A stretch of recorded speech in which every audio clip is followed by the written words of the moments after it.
Dear viewers. You're still watching The Breakfast Show live on Nile TV International. It's now time for a second and final topic of discussion for today. And as we noted earlier in our introduction, we're going to be talking about President Fattah's Sisi's speech regarding the Decent Life Initiative. And President Fattah Sisi has called on civil society organizations to take part in the countryside-focused Decent Life Initiative. And the work of developing the initiative's first 1,500 village group started in January 2021 with a budget of 200 billion Egyptian pounds and is due to be completed by the end of fiscal year 2021-2022.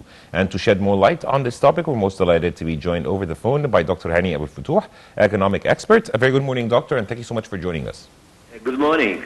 Doctor, first of all, would you shed the light on the countryside-focused Decent Life Initiative, its objectives, beneficiaries, and the status quo? Let me first congratulate all Egyptians on the 8th anniversary of the June Revolution. Regarding the Decent Life Initiative launched by President Abdel Fattah el-Sisi, it was launched in January 2019, and its main objective is to provide a decent life for the most vulnerable groups across all governorates in Egypt. This initiative, in fact, contributes to enhancing the quality of daily public services provided to the citizens in these villages, particularly in rural areas and most specifically in Upper Egypt. The Decent Life Initiative also provides health care and medical services and surgeries to the citizens in these areas.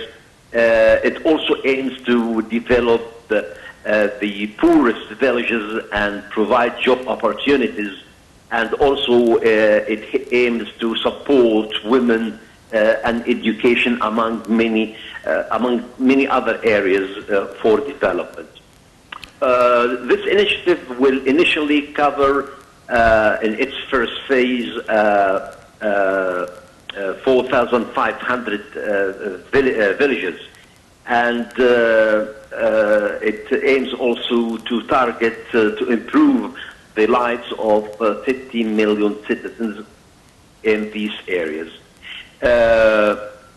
Subsequently, when the first phase of the initiative already started in the fiscal year 1920, and the next phase will cover nearly 4.7 million citizens.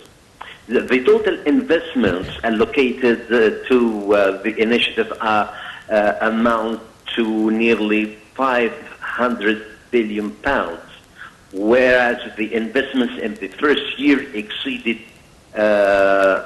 nearly 150 billion pounds. Dr. Hany, also, if you can tell us, how do you see the role of civil society organizations as well as the private sector taking part in this initiative and the importance of their role? As you mentioned earlier, President Sisi called on civil society organizations to take part in the Decent Life Initiative. In Egypt, there are approximately 40,000 civil society organizations operating in Egypt, and in fact, they can pool funds from donors for the purpose of helping the poorest villages, especially in Upper Egypt, where 75% of citizens in Upper Egypt live below the poverty line. Perhaps other stakeholders in this initiative may include private sector as well, and businessmen. They have an important role to play and help in boosting this initiative. Also, as suggested by the President Sisi, the best way to make such contribution to the initiative is to make it through Tahya Masr Fund, to be the sole dispersing entity for the initiative. So I believe that 40,000 civil society organization as well as the private sector can be of great help to this initiative and make it successful. Dr. Hany, as we have just marked the 8th anniversary of the June 30th revolution, how do you see the status quo of the Egyptian economy compared to its performance pre-revolution era? Well, let me start with the pre-revolution era. During this period, Egypt, in fact, witnessed a very low growth rate, which did not exceed 2%. The population rate, meanwhile, the population growth rate reached 2.5%, which means a decrease in the level of per capita income. The problems of the poor infrastructure and development projects were not properly handled. And for example, the frequent electricity disconnection, the deficit in the trade balance, which during that period reached $31 billion. All these negative sides and negative sides in the economy and the living conditions of the citizens contribute to increasing anger against the ruling regime at that time. Also, the decline in Egypt, also at the pre-revolution area, we all noticed a decline in foreign exchange reserves, the decline in investments and direct foreign investment, particularly the rise of public budget deficit and the external debt, the inflation. All these contributed to increasing anger and dissatisfaction against the ruling regime. In short, the citizens did not feel any improvement to the standard of life. After the revolution, the priorities were to set a high priority to maintain security and stability. The priorities had to be arranged on top of all priorities, as I mentioned, the political and security stability.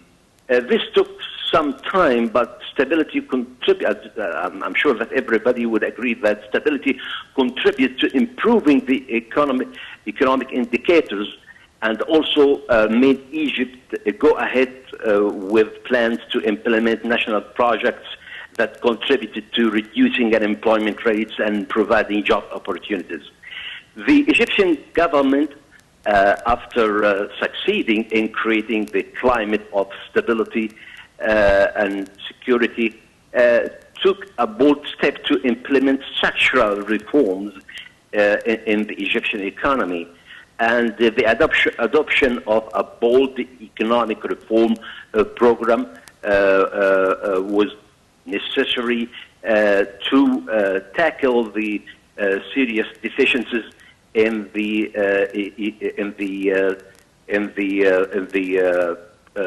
economic policies.